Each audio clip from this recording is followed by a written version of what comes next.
নমস্কাৰ ছাত্ৰ-ছাত্ৰী সকল ই কেক্সালৈ তোমালোকক স্বাগতম জনাইছো মই তোমালোকৰ পৰিণীতা মেম আজি মই তোমালোকৰ সমাজ বিজ্ঞানৰ ইতিহাস খণ্ডৰ অন্তৰ্গত 2 নম্বৰ পাঠটি মধ্যযুগৰ অসম এই পাঠটিৰ 6 নম্বৰ অংশটো অৰ্থাৎ প্ৰশ্নোত্তৰ হিতান আমি আলোচনা কৰিম ইয়াৰ আগৰ শ্ৰেণীত আমি পাঠটোৰ বিষয়ে আলোচনা কৰিছো মই আশা কৰিছো তোমালোকে ভালদৰে বুজি পাইছা এতিয়া আজি আমি এই পাঠটোৰ পিছফালে থকা অনুশীলনীতনো কি প্ৰশ্ন আছে সেইসমূহ আলোচনা কৰিম এতিয়া চোৱা প্ৰথমটো প্ৰশ্ন চোৱা কিমান শতিকাত আহোমসকল অসমলৈ আহিছিল কেতিয়া আহিছিল আহোমসকল অসমলৈ কিমান শতিকাত আহিছিল ত্ৰয়োদশ শতিকাত হয়নে নাই এয়া চোৱা ত্ৰয়োদশ শতিকাত আহোমসকল অসমলৈ আহিছিল মনত থাকিব কেতিয়া আহিছিল ত্ৰয়োদশ শতিকাত ঠিক আছে তাৰ পিছত চোৱা পিছৰটো প্ৰশ্ন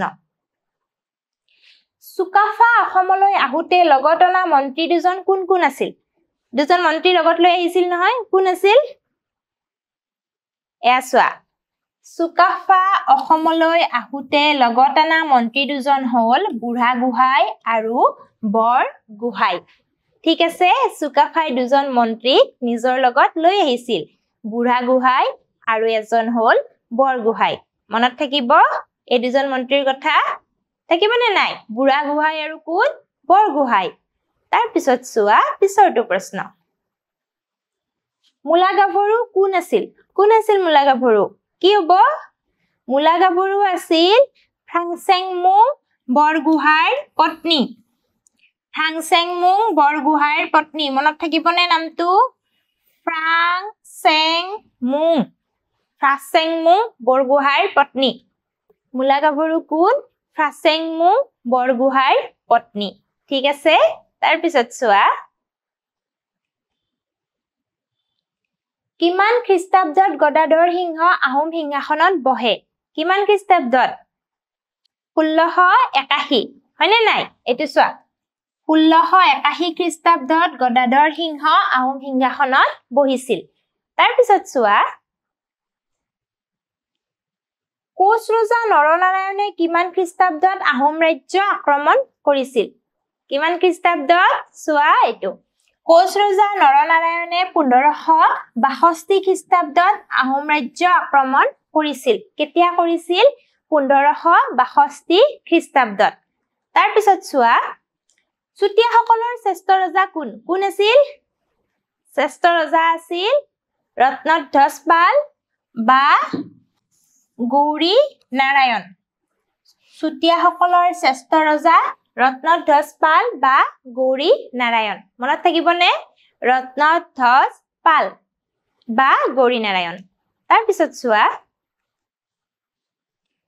এয়া আছে ক্ৰম অনুসাৰে সজাব দিছে ইয়াণ্ডাবু সন্ধি হুছেইন শাহৰ কামৰূপ কমতা আক্ৰমণ শৰাইঘাটৰ যুদ্ধ মিৰ্জুমুলাৰ অসম আক্ৰমণ স্বৰ্গদেউ চুকাফাৰ চৰাইদেউত ৰাজধানী স্থাপন ইফতিয়াৰ উদ্দিন মালিক উজবেক তুঘ্ৰীল খাৰ কামৰূপ আক্ৰমণ ঠিক আছে ইফতিয়াৰ উদ্দিন মালিক উজবেক তুঘ্ৰীল খাৰ কামৰূপ আক্ৰমণ এইকেইটা কি কৰিব দিছে ক্ৰম অনুসৰি সজাব দিছে মানে প্ৰথমতে কোনটো হৈছিল তাৰ পিছত কোনটো হ'ল হেতু সজাব দিছে চাও আহাচোন কি আছে প্ৰথমতে কি হ'ব 1 নম্বৰতে হ'ব স্বৰ্গদেউ চুকাফাৰ চৰাইদেউত ৰাজধানী স্থাপন 1228 খ্ৰীষ্টাব্দ প্ৰথমতে কি হৈছিল স্বৰ্গদেউ চুকাফাই ৰাজধানী স্থাপন কৰিছিল 2 নম্বৰত কি আছে চোৱা ইখতিয়াৰ উদ্দিন মালিক উজবেক তুঘ্ৰীল খাৰ কামৰূপ আক্ৰমণ তাৰ পিছত কি হ'ল কামৰূপ আক্ৰমণ ইখতিয়াৰ উদ্দিন মালিক উজবেগৰ কি আছিল কামৰূপ আক্ৰমণ আছিল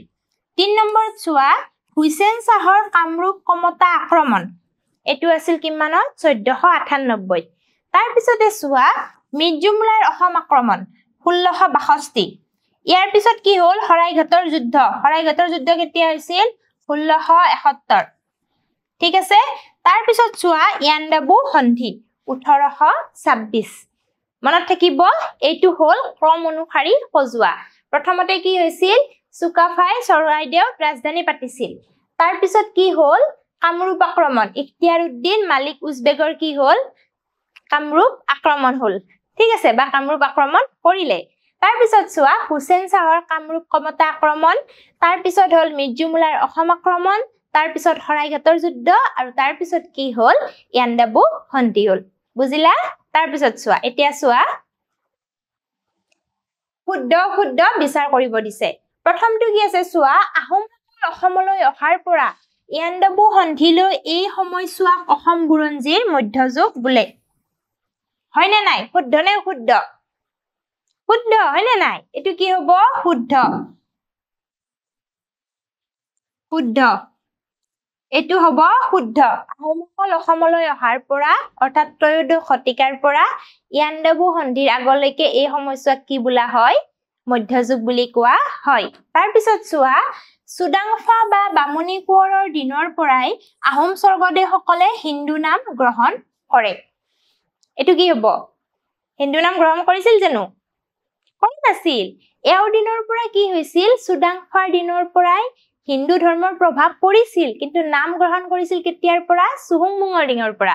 চুহুংমুং অৰ্থাৎ দিহিঙীয়া ৰজাৰ দিনৰ পৰা কি কৰিছিল? হিন্দু নাম গ্ৰহণ কৰিছিল। এইটো কি হ'ব? অশুদ্ধ।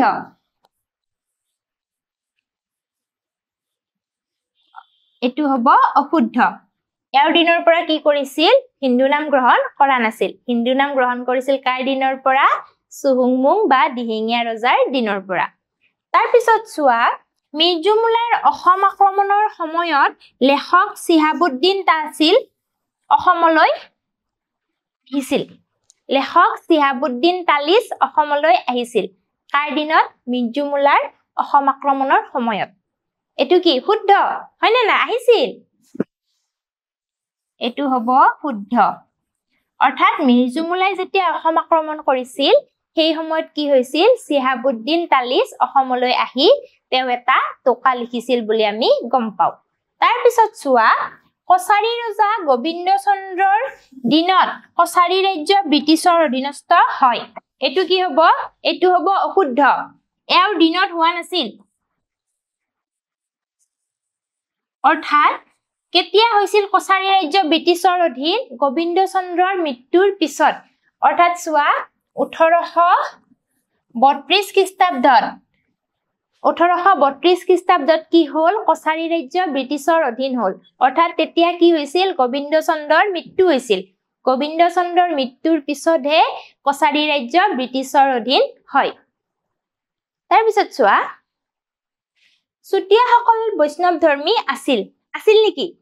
বৈষ্ণৱ ধৰ্মী আছিল নে নাছিল? শুদ্ধ নে অশুদ্ধ? এইটো কি হ'ব? অশুদ্ধ।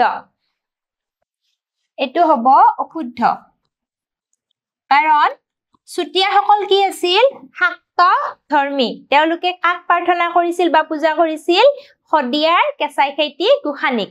ঠিক আছে? তাৰ পিছত চোৱা কামৰূপ আক্ৰমণৰ সময়ত তুৰ্কী আফগানসকলক ভূঞাসকলে সহায় কৰিছিল। এইটো কি? এইটো ভালদৰে মন কৰা দেই। এইটো অকমান মানে উল্টাকে দিছে। ঠিক আছে? কামৰূপ আক্ৰমণৰ সময়ত কামৰূপ যেতিয়া আক্ৰমণ কৰিছিল তুৰ্কী আফগানসকলে ভূঞাসকলে তুৰ্কী আফগানসকলক সহায় কৰিছিল নে কামৰূপৰ ৰজাক সহায় কৰিছিল? কাক কৰিছিল? কামৰূপৰ ৰজাক কৰিছিল। এইটো সেইকাৰণে কি হ'ব? অশুদ্ধ হ'ব। অশুদ্ধ। অৰ্থাৎ কামৰূপ আক্ৰমণৰ সময়ত তুৰ্কী আফগানসকলক ভূঞাসকলে সহায় কৰা নাছিল। কাক সহায় কৰিছিল? কামৰূপৰ ৰজাকে কৰিছিল। বুজিলা? ঠিক আছে। এতিয়া চাওঁ আহা ইয়াৰ পিছত কি আছে। খালী ঠাই পূৰ কৰা। আহোমসকল অসমলৈ অহাৰ পাছৰে পৰা কামৰূপ ৰাজ্যখন দেশ নামে পৰিচিত হয়। কি নামে পৰিচিত হয়? অসম। অসম নামেৰে পৰিচিত হয়।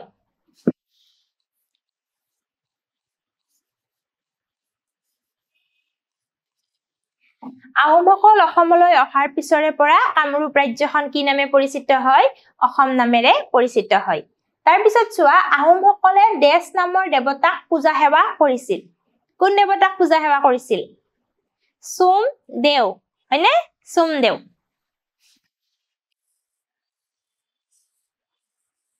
সোমদেউ। আহোমসকলে সোমদেউ নামৰ দেৱতাক পূজা অৰ্চনা কৰিছিল। দেশ স্বৰ্গদেউ চুহুংমুং বা দিহিঙীয়া ৰজাৰ হিন্দু নাম কি আছিল? স্বৰ্গনাৰায়ণ। স্বৰ্গনাৰায়ণ।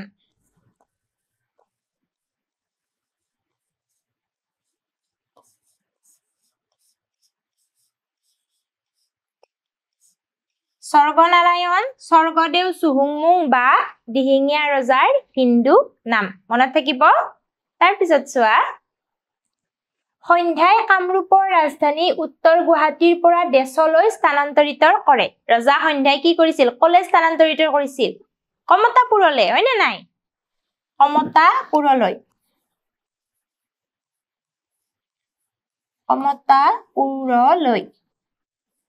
কমতাপুৰলৈ স্থানান্তৰিত কৰে দেশ চুতীয়াসকলৰ আটাইতকৈ শক্তিশালী ৰজা আছিল কোন আছিল ৰত্নধ্বজ পাল বা গৌৰী নাৰায়ণ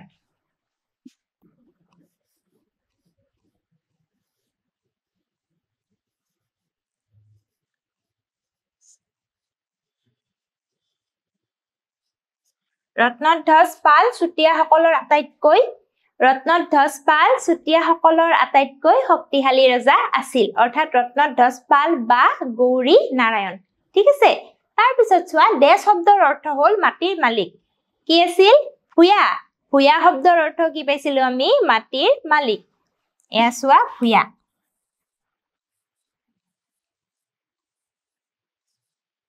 ভূয়া শব্দৰ অৰ্থ হ'ল মাটিৰ মালিক বুজিলা আজিলৈ ইমানতে এৰিছো পৰৱৰ্তী শ্ৰেণীত আমি পৰৱৰ্তী অংশৰ সৈতে আকৌ লগ পাম ধন্যবাদ